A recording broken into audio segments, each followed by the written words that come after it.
নমস্কার, কেমন আছো সবাই? আশা করি সবাই ভালো আছো। মাই সিম্পল লাইফস্টাইল আইডি ব্লগ চ্যানেলে তোমাদের আরও একবার স্বাগত জানাই।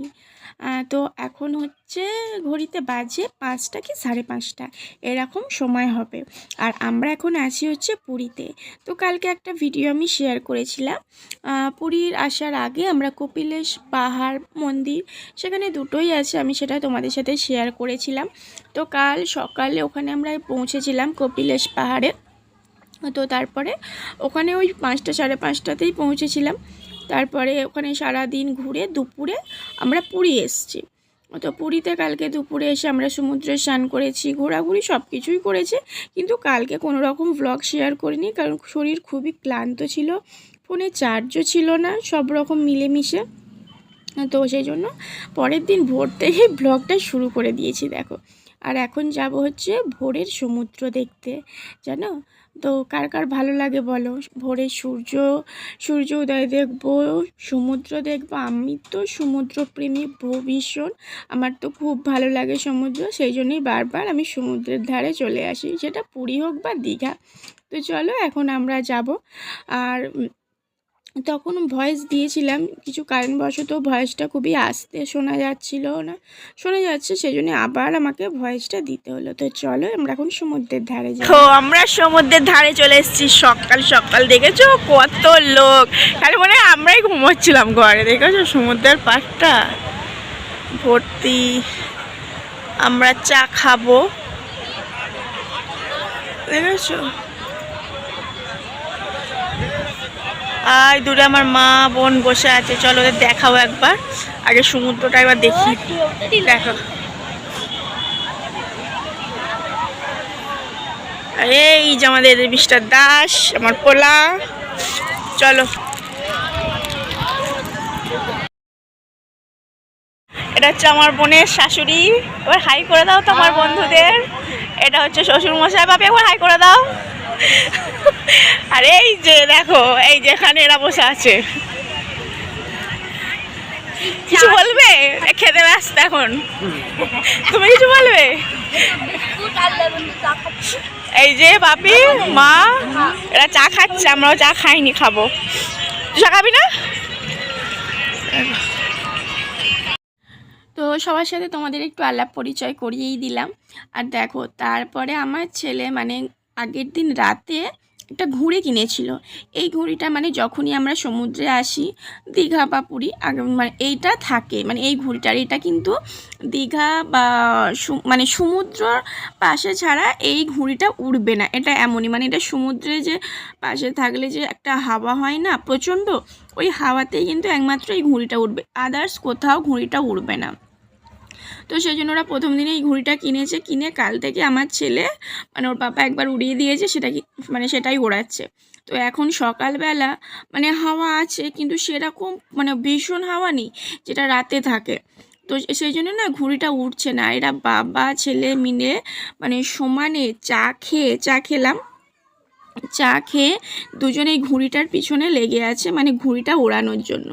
মানে অনেক অনেক চেষ্টা করছে, দেখেছো তোর বাবা এক জায়গায় ছেলে এক জায়গায়, মানে দুজনে মিলে ঘুড়িটা ওড়ানোর চেষ্টা করছে, কিন্তু মানে উঠছে না, যেহেতু এখন সেরকম হাওয়া নেই। ওরা ঘুড়ি ওড়াতে ব্যস্ত আর আমি কিন্তু সমুদ্র উপভোগ করতে ব্যস্ত।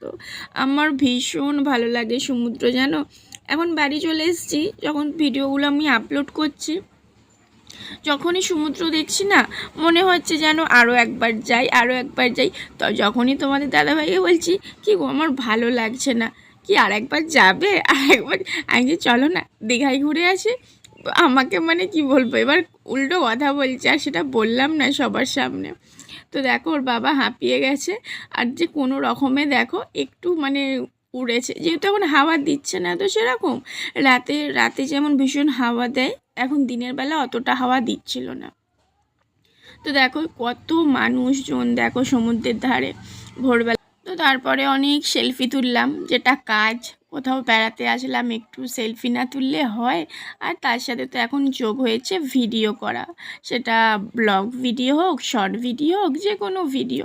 তো ভিডিও বানিয়েছি, আর এগুলো একটু করা ছিল, তো ভিডিও আমি একটু শেয়ার করলাম, বেশ ভালো লাগছিল। আর এই দেখো আমার উটের পিঠে উঠেছিল, জানো আমার ছেলে, আমার বাপি, আমার বোন।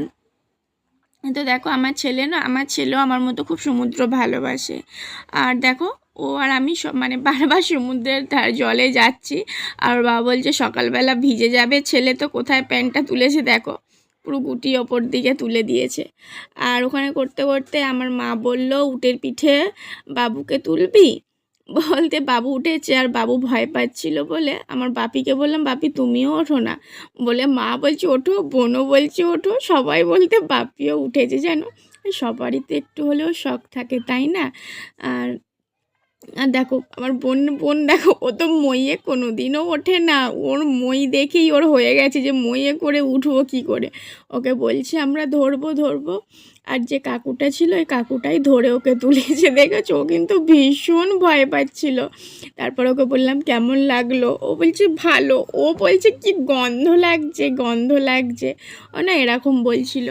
তো আমি ভয়েস দিতে দিতে আমার যতটা ভালো লাগছিল, তখনও কিন্তু আমার ঠিক এতটাই ভালো লাগছিল, আর আরও ভীষণ ভালো লাগছিল। তো আবার যেন মনে হচ্ছে আবার যাই এরকম একটা মনে হচ্ছে। এই যে দেখো ওরা একটু এক পাক ঘুরবে, মানে 100 টাকা করে এক একজনের নিয়েছে। বাচ্চাদের 50 টাকা আর বড়দের 100 টাকা। তো ওরা একটু ঘুরে আসুক, আমরাও একটু সমুদ্রের ধারে ঘুরি, আর তার সাথে তোমাদেরকেও ঘোরাই। আমার তো ভীষণ ভালো লাগছে দেখেছো। আর আমরা কুয়াশা ছিল না, সেই জন্য না সূর্যোদয়টা মানে সেরকমভাবে দেখা হয়। দেখো হঠাৎ করে মানে এখন পুরো আকাশ পরিষ্কার, মানে যখন সূর্য উঠেছে সূর্য মাথার উপর উঠে গেছে। যেমন একটা সূর্য উদয় আমরা দেখি না, যে সমুদ্রের নিচ থেকে যেন মনে হয় ওঠে, ওটা সমুদ্রের ধারে ওই জন্যই মানুষ কিন্তু ভোরবেলা আসলে যায় সূর্যোদয় দেখতে। কিন্তু মানে কুয়াশার জন্য সেরকম দেখা যায়নি, বাট এমনি এনজয় করলাম, এমনি ঘুরলাম, সেলফি তুললাম। এই যে দেখো এরা ঘুরে চলে এসছে। ওই যে বললাম আমার বোন ভীষণ ভয় পাচ্ছে, ও তো মই টই কোনো দিনও ওঠেনি। আমি কিন্তু ছোটোবেলায় অনেক মইয়ে উঠেছি, কারণ আমাদের মানে আমি যখন ছোটো ছিলাম আমাদের টালির চাল ছিল, তো টালির চালে ওঠার জন্য কিন্তু মই ব্যবহার করতো। তো আমি ভীষণ উঠেছি মইয়ে। আর দেখেছো আমার ছেলে তো তরাং করে নেমে পড়লো। আর আমার মা আবার উটটার গলায় একটু হাত বুলোতে গেছিলো জানো, ওই জন্য আমার মা চলে আসলো। আর বোনের মুখ দেখেছো, বলছে আবার গন্ধ লাগছে, গন্ধ এরকম বলছে। তো দেখো এখন সমুদ্রের ধার থেকে চলে এলাম, 5টায় গেছি আর আমরা এসছি 8:10-এ, এখন বাজে 8:41। তার মানে আমরা কখন উঠেছি, আমরা ঘুম থেকে বাড়িতে উঠি 8টায়, 8:30। আমরা 8:41-এ সমুদ্রের ধারে 2-3 ঘন্টা মানে কাটিয়ে চলে এলাম। মানে কীভাবে যে সময়টা কেটে গেল। ওদের সাথে সমুদ্রটা একটুখানি শেয়ার করেছি, আর তার কিছু শর্টস ভিডিও বানিয়েছি, এটা সেটা করে চলে এলাম। এবারে যাব হচ্ছে পুরীর সাইট সিনে। আমরা আরেকবার এসেছিলাম তো তখন গিয়েছিলাম, তাই তো মানে আরও এখন তো নতুন স্পট হয়েছে। তো আমার বাবা আর মা এসছে, তো তারা কোনোদিনও যায়নি, এই প্রথমবারই এসছে, তো সেই জন্য যাবো। তুমি করবে, তুমি যাবে তো? ওই যাব আমরা, ওই গাড়ি একটা করে এসছি, যাবো, টিফিন খাওয়া হবে এখান থেকে, মানে বাসে করে এসছি, ওরাই টিফিন দেবে, খাওয়া দাওয়া করে বেরোবো। এখন কটা বাজছে, এখন 8:41, 9টার সময় বেরোবো, তখন তোমাদের সাথে আবার শেয়ার করবো। চলো এখন রাখি। তো কিছু ছবি দিয়ে আজকের ভিডিওটা আমি শেষ করছি। আমরা এরপরে গিয়েছিলাম পুরীর কিছু সাইট সিনে, যার মধ্যে ছিল গুপ্ত বৃন্দাবন, খুব স্পেশাল একটা জায়গা। তো এটা এর পরের ব্লগে তোমাদের সাথে শেয়ার করব। তো ব্লগটি কেমন লাগলো অবশ্যই কমেন্ট করে জানিও, আর ভালো লাগলে একটা লাইক করে দিও। আর যদি কোনো নতুন বন্ধু এতক্ষণ আমার ভিডিওটি দেখে থাকো, যদি ভালো লেগে থাকে তো একটা লাইক করে দিও। তো তোমরা ভালো থেকো, সুস্থ থেকো, সাবধানে।